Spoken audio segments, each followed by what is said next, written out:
শুভ সকাল বন্ধুরা, রূপবাণী লাইফস্টাইলে সবাইকে স্বাগত জানিয়ে এখন থেকে আজকের ভিডিওটা শুরু করছি। আশা করি তোমরা সবাই ভালো আছো।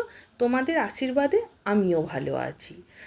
অন্যান্য বৃহস্পতিবারের দিনের ন্যায় আজও চলে এসেছি মেয়েকে ছবি আঁকার ক্লাসে দিতে। তাড়াতাড়ি আরেকজন এসেই গেছে, আমাদের একটু দেরি হয়ে গেছে। মাস্টারমশাই এখন খবরের কাগজ পড়ছে। মেয়েকে দিয়ে ঘরে এসে দেখি ঘরের কি অবস্থা। গ্যাস এসেছিলো, কোনো রকমে গ্যাসটা নিয়ে চাবি দিয়ে চলে এসেছি। এইবার কোমরে কাপড় গুঁজে জোর কদমে আগে ঘরদোর পরিষ্কার করি, তারপর আবার তোমাদের সামনে আসবো। অনেক জামা কাপড় পরে আছে, আগে সেগুলো গুছিয়ে নিই। দেখো 10-15 মিনিটের মধ্যে একদম সুন্দর করে টপ টু বটম করে সব গুছিয়ে রেখে দিয়েছি। ঘর না গুছিয়ে রাখলে সেই ঘরে থাকতে ইচ্ছা করে না, ভালো লাগে, কিচ্ছু ভালো লাগে না। আবার মেয়েকে নিয়ে চলে এসেছি, তার মধ্যে মেয়ের আঁকা হয়ে গেছে।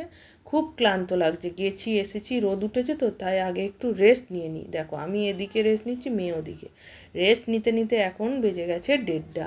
অনেকটা সময় ঘুমিয়ে নিয়েছি। তারপরে ঘুম থেকে উঠে আলু সিদ্ধ আর টমেটো সিদ্ধ ভাত করেছি, তার সঙ্গে আছে আম আর দই। আর কি চাই, এই গরমে জমে যাবে খাওয়া। চলো আজকের ভিডিওটা এই পর্যন্ত।